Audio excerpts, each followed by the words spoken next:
Okay, well, so this is a 1978 Mark II Escort.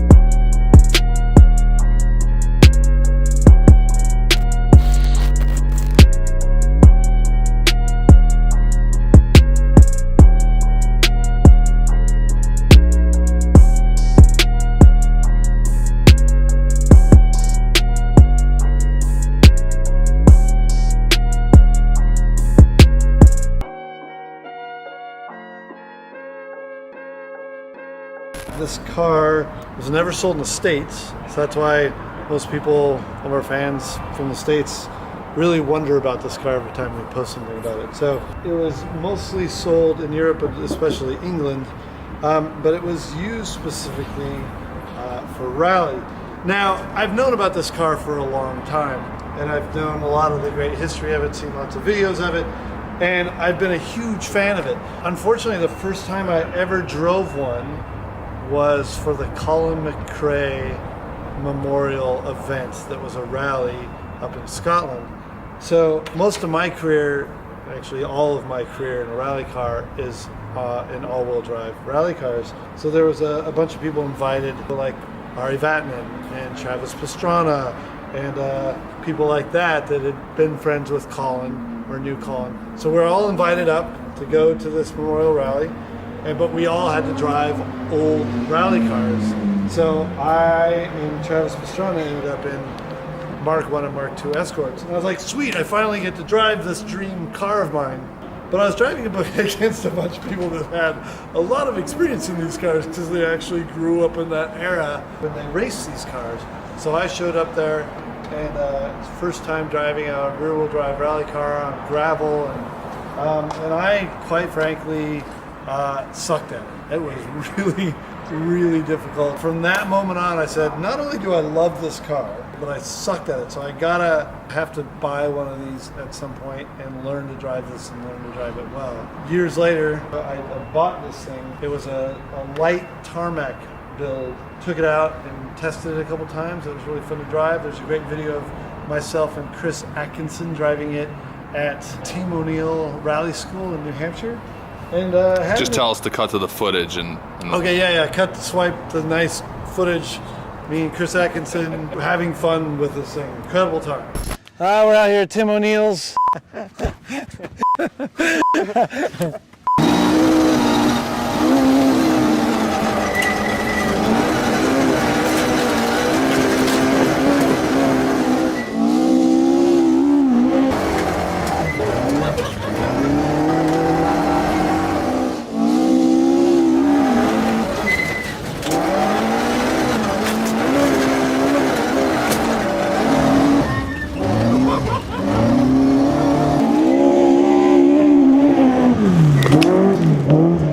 Twisty roads, cars screaming. That's what I was saying. Like, this car's meant to be revved out and just running wild, like on fun gravel or tarmac, roads. Yeah. That's what I was saying for Jim Carter. The engine isn't that great because the sound amazing.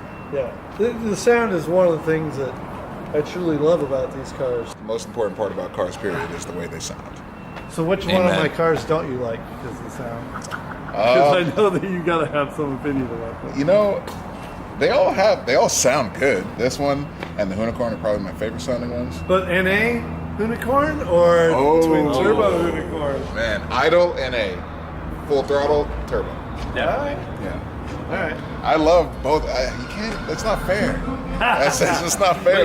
It's that period of time. Hey, can you do us a favor and build another Hoonigan? We might have something for you. V3 is in the works. What?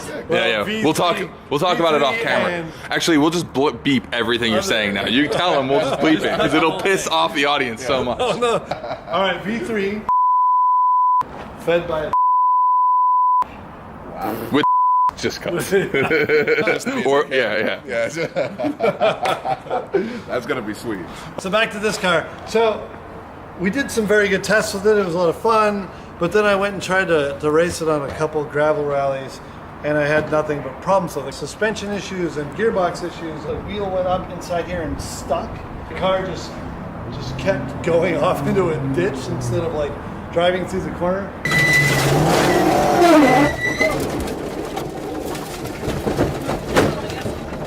Anyway, so we looked at what do we do with this car to make it a really good gravel car to last an entire rally. And because it's quite small, this would make an amazing Gymkhana car. We sent the car back to England, rebuilt the car to the specs that we wanted. Very wide stance, down to sequential gearbox, better handbrake, very low and very wide, specifically to be able to do Gymkhana stuff. Then we had this very lovely body kit made by Rocket Bunny. We knew what we wanted, which was this look of very wide body but still styled in the way that the WRC cars are done. He came in, measured it, and within like a day was already presenting us these crazy looking 3D renderings of the car, like actually sitting on a street. So one of the reasons we reached out and wanted to have the, Kai and Rocket Bunny build the kit was because everything that was available was like very kind of classic rally, and like that looks cool and has a certain look, but we wanted to update it with kind of a bit more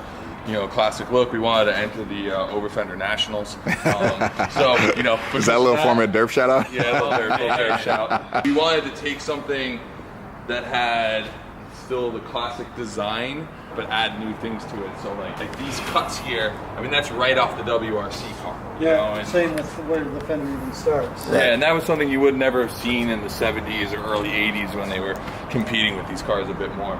So it was just kind of taking some of that, updating it, but then doing it in a way that like it almost seemed like this kit could have been available for this car in its day. So it was mixing those two worlds. Like this is one of my favorite cars, and still to drive in my whole arsenal, but also just kind of the concept of what we started with and where we ended up.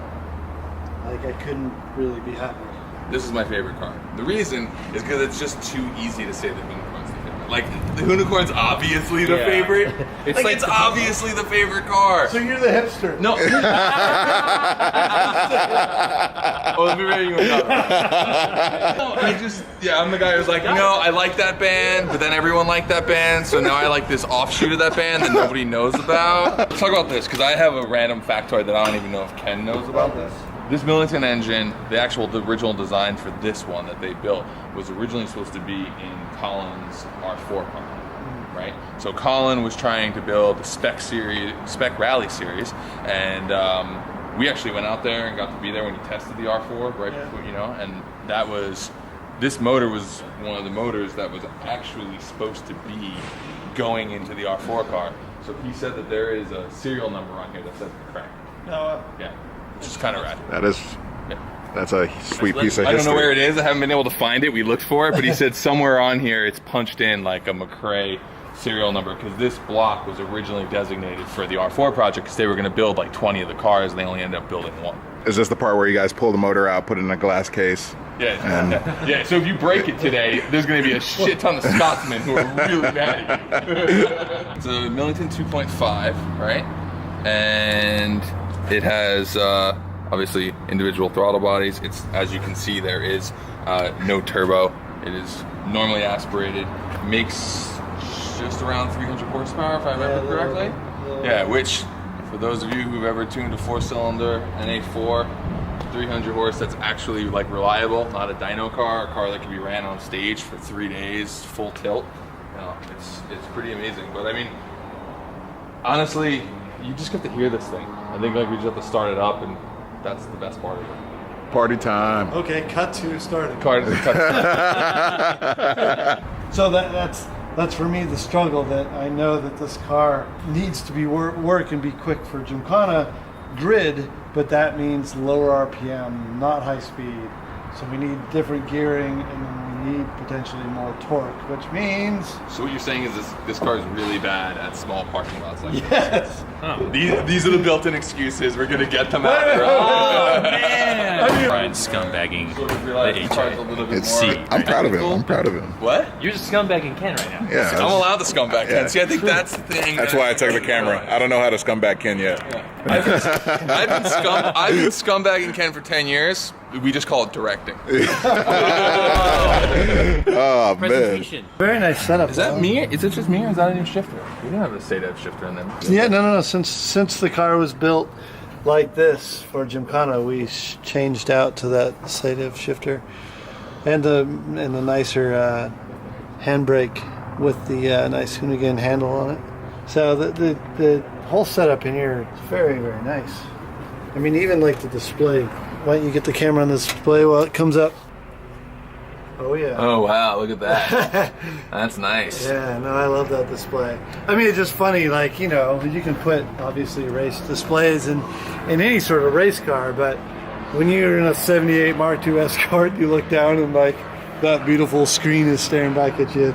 It's funny because I think the only thing in here that looks like it's actually from a Mark II Escort is this box here. Like that has the feeling of it. Everything else in here looks like it's out of a brand new car. The dash. Yeah, that has nothing in it. The completely useless dash. Oh no, it's got a brake. It's got brake bias control. Really, very quite nice. I mean, normally you'd run a spare, you know, back here also, but all that stuff was eliminated because it was just for Gymkhana. So it's all very light, very clean, very small. Are your hinges carbon fiber? Yeah, the hinges are carbon fiber. That's crazy. What? Your hinges aren't carbon No. fiber? Straight from the west, put away your nine. Oh, No, they're just broken. how to torque stallion torque. Look at that.